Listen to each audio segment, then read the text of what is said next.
I'm not crazy. I'm just phobic. It's the Ron and Fez show. Is there a difference, Fez? Yes, there is. I really don't see one. I got to tell you the truth. I mean, it just means that your brain's not working right. Your mind's not working correctly. You just take things to some extremes that, you can get irrational about some things. Yeah, that's crazy. That's what crazy people are, irrational. Here is Heather. Heather, what makes you phobic, honey? I am just so afraid of mosquitoes. I can't be anywhere near them. If one's flying around me, I have to go hide in the car or the house. All right, I got news for you. Have you ever seen that close-up of a mosquito? Have you ever seen what they look like and how disgusting they are and sucking blood and the way they pump and they do it? That only makes it worse. Don't talk about it. They just blow up like water balloons. So filthy. And when they're sucking blood out, they're replacing it with something else. They're pushing something into you. And that West Nile stuff and all that, just disgusting. Fez, how do you do with mosquitoes? Mosquitoes I hate, but I'm not phobic about them. In fact, I used to be intrigued by that Off commercial. All right, sorry, Heather. Megan. Megan, you're on the Ron and Fez show. Hey, guys, what's up? What do you got, Megan? All right, my belly button, or anyone's belly button, I can't stand All right, no, touching my belly button. I just had to touch mine as soon as you said it. Oh, just to make sure it was still there. I can't, or little kids, they stand there and play with their belly button, and I anybody touching my belly button, I can't even touch it. It just freaks me out. How you have a deep one? No, I don't know. Why don't you take your finger and just check for me? See if you have a deep belly button. Just thinking about it. Is it an innie or an outie? It's an innie. All right, just see and go in. Just push your finger in and try to tell us how long how deep you think it goes. Just try. No, just thinking about it, yeah. I feel like I'm touching it. You know what I mean? Just try for a prize so we can see how far you get. Okay, Megan? Oh my God. All right, I touched it. All right. Do me a favor. This will make it easier for you. Wet your pinky and then stick it in as far as you can. Oh, God. Just your belly button. It's your own belly button. I can't, sometimes you have to clean it, but it's like, it's like torture. You know what I mean? No, I have no idea. You don't know? Yeah. No, I think it's fine. How do you get the wind She feels like she's performing surgery on herself. I'll say this to all the men because people don't know this. Little witch hazel. Little witch hazel will take care of everything. And then you won't be disgusting.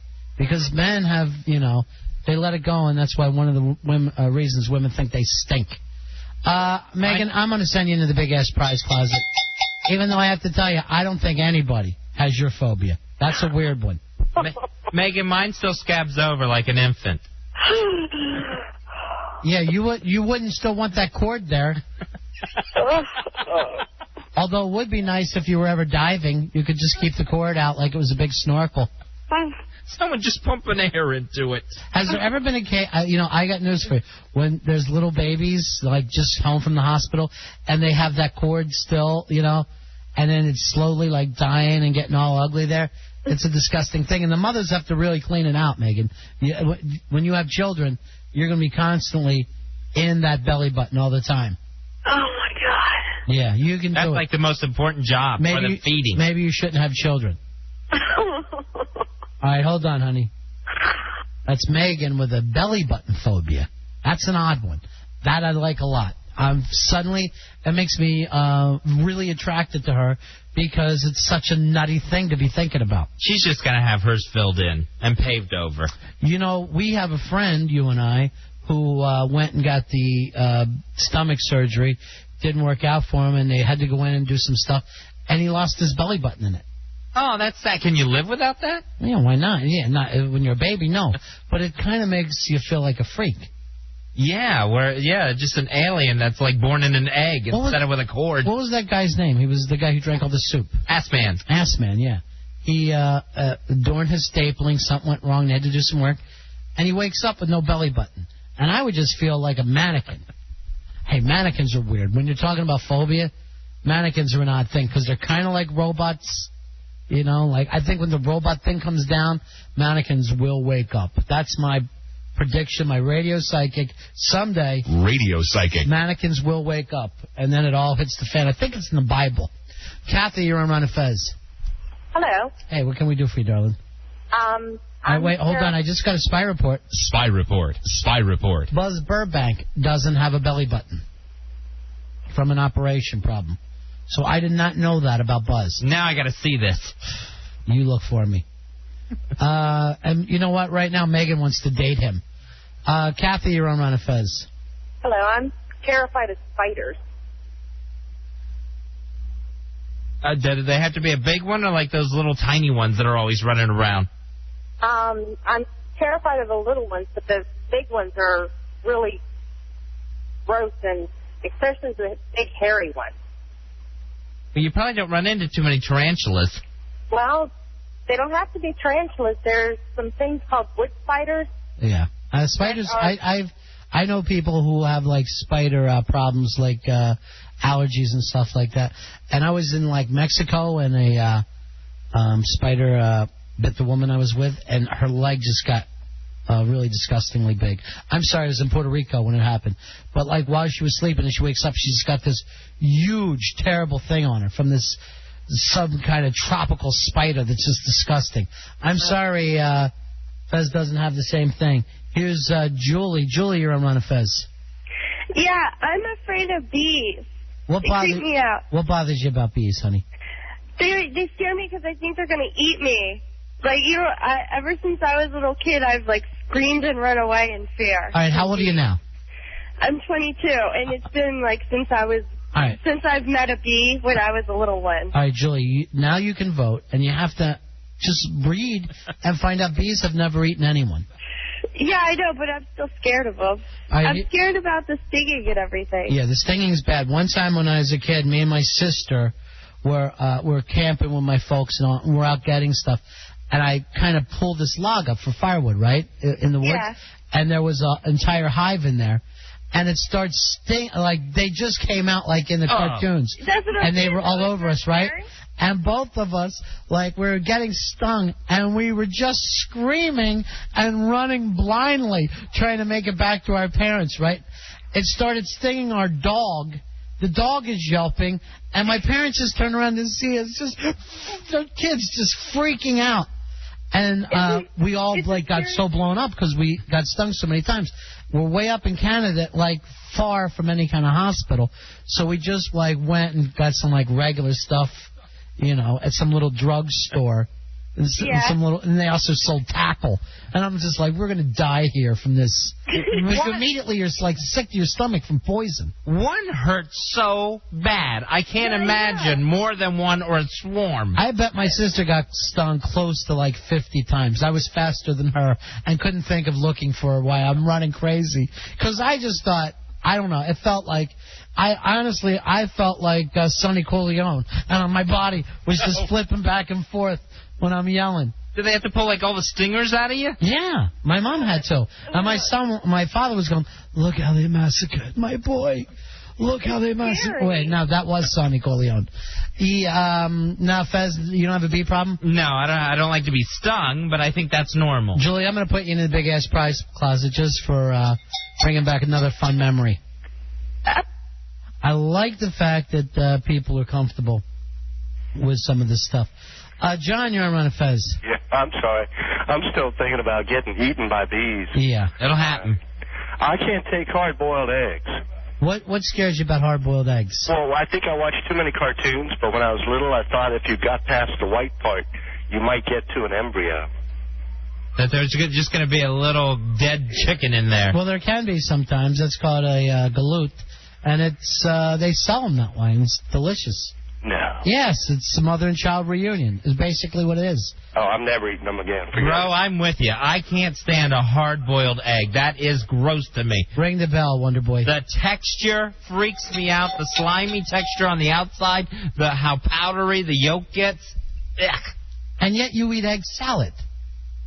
Well, that goes down easier. That's mixed with mayonnaise and whatever. Yes, all you need is on your hard-boiled egg is a little mayonnaise. It's a total texture of a hard-boiled egg. Just freaks me out to no end. Joe, you're on Ron and Fez. Body. Hey, buddy. There's a couple that kind of freak me out. One, tobacco beetles in cigars. All right, I don't know what that is. Oh, this is a regular beetle. And they get on tobacco. Yeah, what? When you smoke a cigar, yeah, and sometimes there's beetles in there, and you light your cigar, and they crawl out. You must not use the humidor. There's something really terrible about your cigars.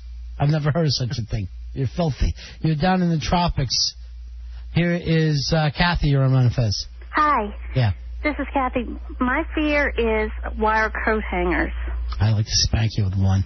Oh, I hate them. Yeah. I am so afraid that I'm going to get in the closet, my husband's going to have a wire coat hanger, and I'm going to poke myself in the eye with it. So what? Now, you have to have a wooden hanger.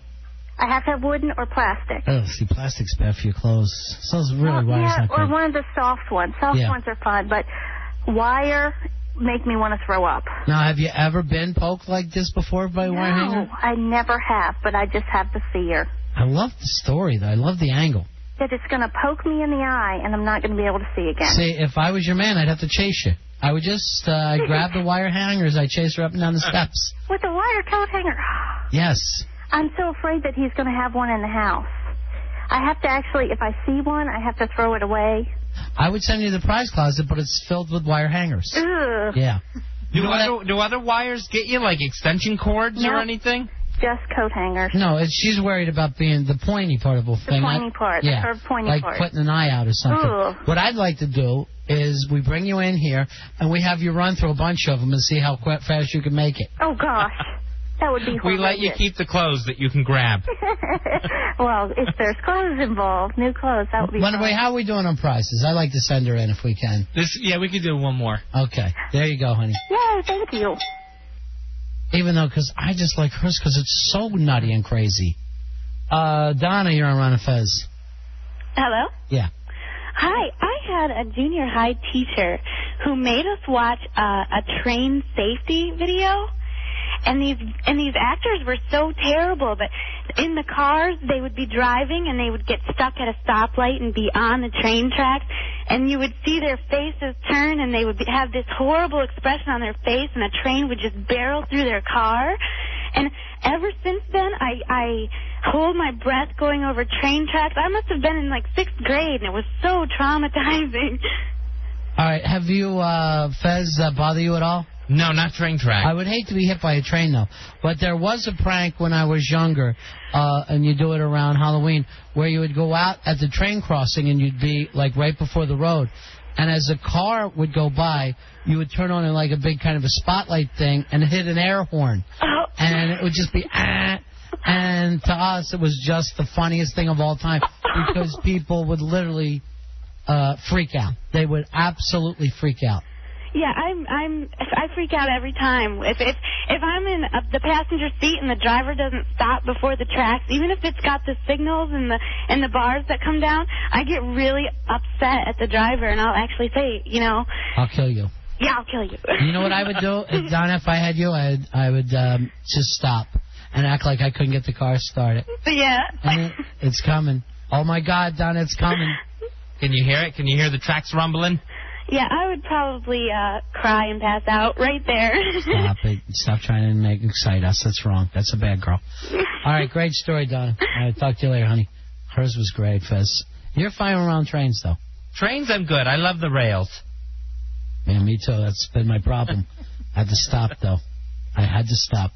Planes, I've always had a little bit of trouble with. There was a time when I was really afraid of driving. You driving? Yeah. Driving a car? Yeah, where it was like on interstates. Like if you're like going through like a city or something and you got like a lot of ramps and curves and stuff and the traffic's really speeding by. There was a long time where I was just like, oh my gosh, I can't be out here. Everything felt like the Autobahn. The Autobahn is just a highway. But when you put it out there as if it's something frightening.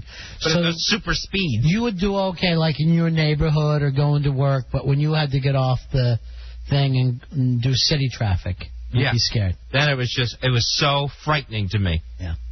What do you think beat that? Just driving longer? Yeah, I think just the fact that, just keeping, keep doing it.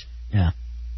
So that was rough for a long time because then you get to the point where it's like, I'm just not going to be able to drive anymore. I know, yeah. And you can't, that's one of the things about these phobias. If you start giving in to one, it just keeps till finally Some people lock themselves in their house. Just lock themselves into the house and don't leave. Because that's the only place they can feel good. Yeah, like if I had to drive over a bridge and then onto an interstate, forget it. It was just it felt like the bridge was just going on and on forever. Here is Nick. Nick, you're on Ron and Fez. Hey, Ron and Fez. Yeah. I'm very afraid of ventriloquist dummies. You know, that's actually a fairly common one, believe it or not, because of the dead eyes, the scary-looking dead eyes. Yeah, I saw the movie Magic when I was a kid. Yeah. With Anthony Hopkins there, and ever since, I mean, I can't watch them. I can't go into magic shops. They just make the hair on the back of my neck stand up. All right, I'll tell you a true story, Nick. I used to have this comedy club, and we'd book it, and the sweetest guy in the world, he used to come in and have a ventriloquist dummy. I won't say his name. It's Pete, and Justin was the dummy. And he was the nicest guy. His personality reminded you of Wendell's. Just the sweetest guy. The dummy was real mean, like dummies always are, and would be aggressive with the audience and really rude and lewd with the girls. It was a great act. And we were rebooking him, and he wanted, more money, and we were bringing him out the same. And then he picked the dummy up and started negotiating. And now I'm negotiating with the dummy. And the dummy's like this. You've been taking advantage of Pete for a long time. I go, no one's taking advantage of Pete. Do you understand me? He's always got work here. He's always got work. And then I'm going like this. I'm not going to do this. I'm not going to sit here and you're the person doing this. You feel this way, say it to me. I couldn't book him back after that.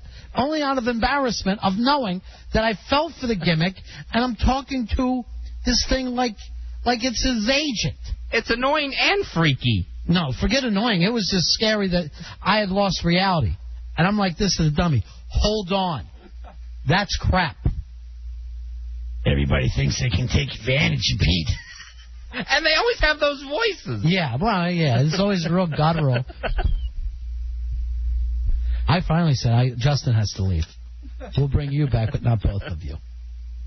You know how many times people have accused me and Fez of being the same person? And they go, are you doing the Fez character? Well, after we went to see Fight Club together, I assumed the same thing as well. Tyler Durden. I started to wonder in my own mind. I started to let the thoughts run amok. It's a thin line that keeps you with us, isn't it? It's just a really thin line. It really is. I don't have the ventriloquist dummy thing, but I do have the thing of a little child wearing an adult-sized mask. That freaks me out, but for the same reason. The weird eyes. If you see a child's little eyes peering out through the eye holes of an adult-sized mask, it freaks me out. What about a child in a child-sized mask? No, that's fine. An adult in a child-sized mask. That just looks ridiculous. It's child in an adult-sized mask. That's all. It is the freakiest thing. It looks like there's a kid that's like trapped in something, and he's just peeking out. Like from behind a locked door or something. All right, we got to take a break, but I want to take this kid's call. It's a young man with his phobia. Max, you're on Ron and Fez. Well, here's my greatest fear. Go ahead. Being on roller coasters. Because you're thinking about that safety harness is going to just like disengage, and then you're just going to fall in the middle of nowhere and be dead. Yeah, and it does happen. Occasionally you'll hear the story. All right, here's the thing. I don't have a problem with roller coasters until they invented the roller coaster with the dangling legs. There is no way I'm going to get my legs ripped off over a stupid ride. And I would just feel so vulnerable. And I even have a difficult time watching those people with their dangling legs because I know they're going to hit a power line or something. Yeah, it does look like there should just be a bunch of sneakers at the bottom of the thing with feet still in them. Well, you know what? There are shoes flying off of that all the time. You'll see people go on with flip-flops like morons. I remember at one time about 15 years ago, they were acting like roller coasters were almost gone, like they were going to go the way of the drive-in. Now they're more popular than ever, and they're wackier and crazier. Shorter, though. you only ride down for like 15 seconds. But in those 15 seconds, you're going upside down and corkscrewing, and it's just insane. What is it? Is it Six Flags that has the Superman one where you actually, after you're buckled in, you end up flying like Superman? You're in the harness, but your feet and your hands are sticking out. I talked to a friend of mine just maybe a couple days ago who did that thing, and he said you didn't feel like you were flying, you felt like stupid. He said you felt like you were being carried around like a baby. He says it's just a moronic thing. And I go, I would not be able to do that one either. I want a wooden roller coaster. I want to go to Hershey Park and sit in a wooden roller coaster. For me, I think like the incline is probably just as scary as any of the drops. Yeah, that's why they're made that way. Although some of them now just shoot straight out. We'll take a break. We come back. Let's do open phones, or as Cigar Sid wants to call it, what do you want? Oh, so it's open phones tonight. As you know, Fez and I are experts on every single topic. If you have a question, if you have a statement, now's your time to call. 866-277-4969. It's your time to be running your own radio show with open phones with Ron and Fez. Right back in a few moments, the Ron and Fez Show.